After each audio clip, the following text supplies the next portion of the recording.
Has are forms of the word to have, which means to own, to possess, or to show relationships. Ya'ni have and has ingliz tilida to have fe'lining hozirgi zamondagi shakllar bo'lib, asosan ega bo'lmoq, bor bo'lmoq ma'nolarini bildiradi. Bundan tashqari ular odatiy harakatlar, ovqatlanish, vaqt o'tkazish, munosabatlar va boshqa holatlarni ifodalash uchun ham ishlatiladi.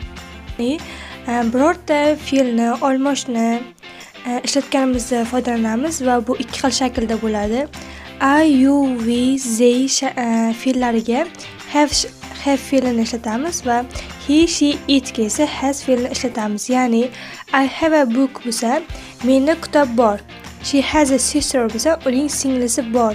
Ya'ni bunda bor, ega bo'lmoq ma'nosini bildiradi. Has faqatgina he, she, it ga ishlatiladi, ya'ni yakka otlarga ishlatiladi. The teacher, the dog